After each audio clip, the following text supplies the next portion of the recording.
మహా TV owner cum editor అయిన journalist Vamsi ఒకప్పుడు సాధారణ రిపోర్టర్, న్యూస్ యాంకర్. కానీ ఎప్పుడైతే చంద్రబాబు పంచును చేరాడో, కమ్మ బ్యాచ్ కు వంగి వంగి దండాలు పెట్టాడో, అప్పుడే మూసివేతకు రెడీ అయిన మహా టీవీ కొనేసి ఈ కమ్మ బ్యాచ్ వంశీ చేతుల్లో పెట్టేసింది. దీంతో ప్రతి సాయంత్రం డిబేట్లు పెట్టి చంద్రబాబు భజన చేయడం మొదలు పెట్టాడు మహావంశీ. టాల్కమ్ పౌడర్ వంశీ అని ముద్దుగా పిలిచే ఈయన టీడీపీ పల్లకి మోయడంలోనే సగం జీవితం సంకనాకిపోతోంది. తాజాగా ఆలు లేదు, చూలు లేదు, కొడుకు పేరు సోమలింగం అన్నట్టుగా టీడీపీ గెలవనే లేదు.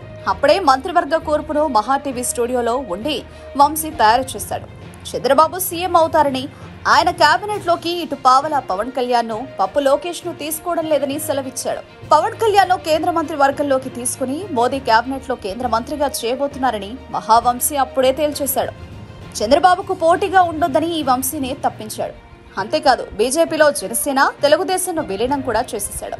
ఇలా టాల్కమ్ పౌడర్ వంశీ చెప్పి పప్పు శుద్ధ మాటలకు నెటిజన్లు కామెంట్స్ తో హోరెత్తిస్తున్నారు. అయితే ఈ ఎంటైర్ మొత్తం ఎపిసోడ్లో ఒక ఇంపార్టెంట్ అయినటువంటి అంశం ఏంటంటే, పవన్ కళ్యాణ్ గారు క్యాబినెట్లో ఉండేటువంటి అవకాశం తక్కువ. కేంద్ర మంత్రివర్గంలోకి ఆయనకి ఇప్పటికే సంకేతాలు వచ్చినట్లుగా సమాచారం. కేంద్ర మంత్రివర్గంలోకి పవన్ కళ్యాణ్ గారు క్యాబినెట్ స్థాయి హోదాలో వెళ్ళేటువంటి అవకాశం ఉన్నది అనేది అందుతున్న సమాచారం. అంటే ఆయన కేంద్రంలో ఉండబోతారు అని.